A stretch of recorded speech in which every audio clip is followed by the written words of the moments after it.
गले में खिचखिच, गले में खिचखिच, में खिच खिच गले में क्या करूं। क्या आपको भी अक्सर एम्बैरेसमेंट का सामना करना पड़ता है जब आप पब्लिकली बैठे होते हैं लोगों में और किसी महफिल का हिस्सा होते हैं और आपको बार बार अपना गला साफ करने की जरूरत पेश आती है? ऐसा करने से कई बार आपको एम्बैरेसमेंट फील होता है और साथ ही अनकंफर्टेबल भी फील होता है, आपको भी और आपके साथ बैठे लोगों को भी। दोस्तों, ये कॉमन प्रॉब्लम कहलाती है सोर थ्रोट, यानी कि गले से संबंधित ये समस्या है। आज हम बात करेंगे कि आखिरकार इसके पीछे क्या वजह है, क्यों ऐसा होता है, और अगर ऐसा होता है तो क्या इसका बचाव है या इसका क्या इलाज है। फ्रेंड्स, आदाब दोस्तों, मेरा नाम है डॉक्टर आनस और मैं आपकी खिदमत में लाता हूं हेल्थ से जुड़े हुए टॉपिक्स, जिससे कि आप पाएं गुड हेल्थ। दोस्तों, सोर थ्रोट या आवाज का बैठना या जिसकी वजह से कई बार गले को साफ करने की कोशिश का पेश आना, ये एक वायरल इन्फेक्शन की वजह से होता है। कई बार होता ऐसा है कि नज़ला या जुकाम, जैसे कि ट्रांजिशन फेज चल रहा है, आती हुई ठंड में या जाती हुई ठंड में भी कई बार आपको कोल्ड का एक्सपोजर होता है, आपको ठंड लगती है और ठंड लगने की वजह से आपको चेस्ट इन्फेक्शन होता है या नज़ला जुकाम जैसे अवारजात का आपको सामना करना पड़ता है। वायरल इन्फेक्शन होने में कई बार आप डॉक्टर से रिकमेंड कराते हैं या आप पर या ओवर द काउंटर आप कुछ एंटीबायोटिक्स ले लेते हैं, जिसमें कि खासतौर पर मैक्रोलाइड एंटीबायोटिक जैसे कि रॉक्सीथ्रोमाइसिन या एजिथ्रोमाइसिन मोस्ट कॉमनली इस्तेमाल किए जाने वाले एंटीबायोटिक्स हैं।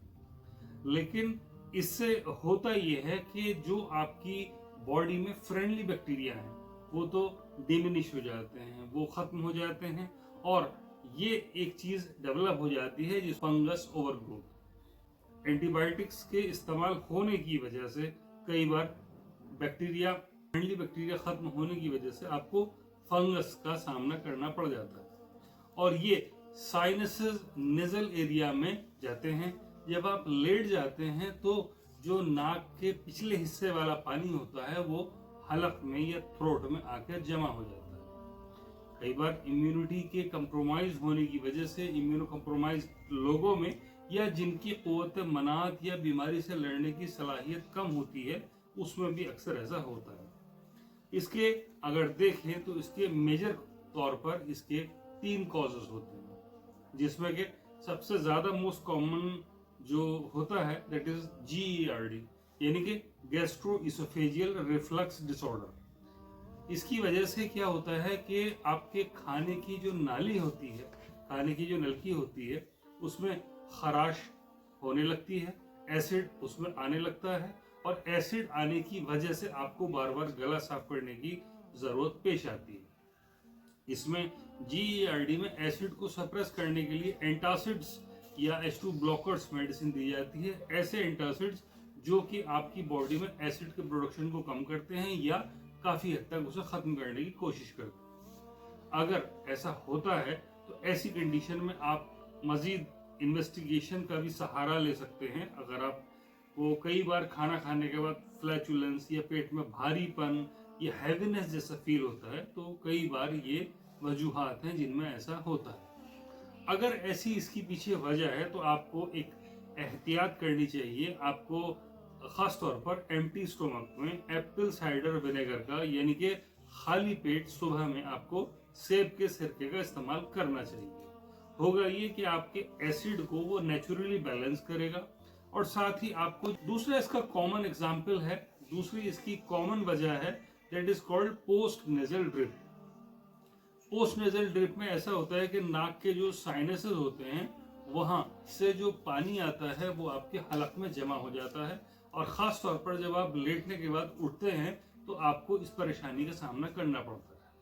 फ्रेंड्स, पहली बात तो ये कि एक वायरल है और इसमें बैक्टीरिया, जो एंटीबायोटिक्स आप इस्तेमाल करते हैं बैक्टीरिया को किल करने के लिए, इसमें माइक्रोबियल मेडिसिन का, आप इसमें माइक्रोसाइडल मेडिसिन का इस्तेमाल करते हैं या बैक्टीरियोस्टेटिक का, तो वो चीज़ इसमें इस्तेमाल की नहीं जाती। वजह उसकी ये होती है क्योंकि ये वायरल और ये वायरल इन्फेक्शन है और इसमें बैक्टीरिया को किल करने की कोई ज़रूरत नहीं होती।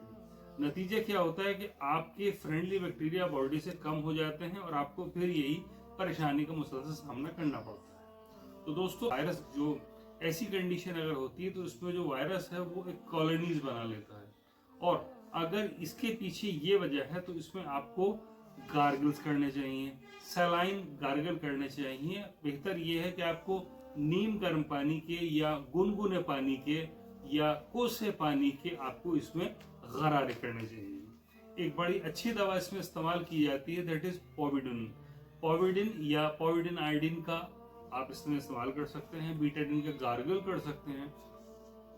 और अगर आपको ये परेशानी इससे भी रिकवर नहीं हो रही और साथ ही आप चाहते हैं कि और अच्छा बेहतर करना, तो उसके लिए आपके लिए एक बहुत अच्छी चीज़ है, दैट इज नेजल रिंस, और नाक की अच्छे से सफाई करना। फ्रेंड्स, ये जो दो नॉस्ट्रिल्स होते हैं ये आपकी बॉडी में एयर को एंट्री करने का और एग्जिट का एक जरिया होता है। इसके जरिए आप एटमॉस्फेयर की जो एयर होती है उसको ले पाते हैं और उसको आप रिलीज करते हैं। तो ये आपके जो नेजल हेयर्स होते हैं, जो ऐसी चीज़ों को जो नाक के अंदर जानी चाहिए, ये जो नेजल हेयर्स हैं ये बाहरी चीज़ों से आपका बचाव करते हैं और ये एक ऑटोमेटिक फिल्टर की तरह काम करते हैं। तो आप नेजल पैसेज को क्लीन करने के लिए, ऑक्सीजन सप्लाई को बेहतर करने के लिए आप इसमें इस्तेमाल कर सकते हैं कॉल्ड नेजल रिंस और नेजल इरिगेशन। इसमें होता ये है कि एक तरफ से पानी जाता है इनलेट से और दूसरी साइड से पानी आता है। आप इसमें सॉल्टी वाटर का भी इस्तेमाल कर सकते हैं, गुनगुने पानी में नमक मिलाकर आप इसको इस्तेमाल कर सकते हैं। ज़्यादा बेहतर अगर आप करना चाहें तो आप बेबी शैम्पू यूज़ कर सकते हैं।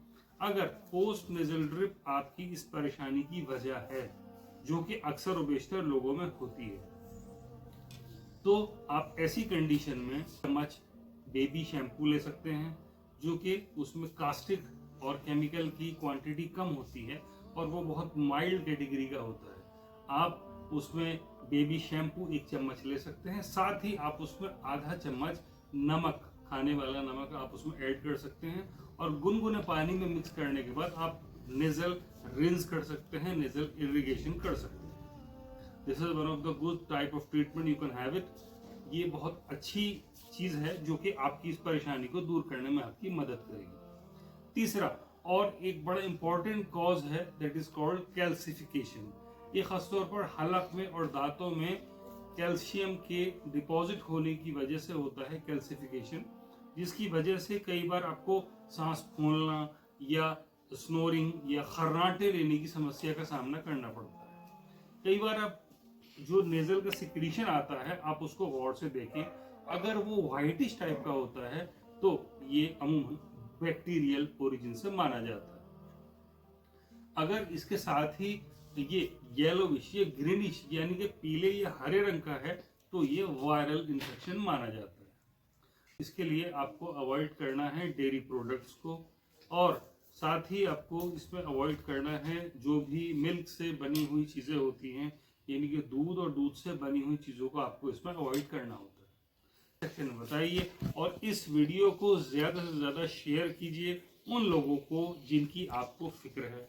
और आप की वीडियो आपको कैसी लगी कमेंट सेक्शन में बताइए, हमें आपके कमेंट्स का इंतज़ार रहेगा। और आपकी सेहत से संबंधित कोई भी समस्या हो उसके लिए आप हमें मैसेज कर सकते हैं, कांटेक्ट कर सकते हैं और अपनी समस्या का हल पा सकते हैं। वीडियो को देखने के लिए बहुत बहुत शुक्रिया।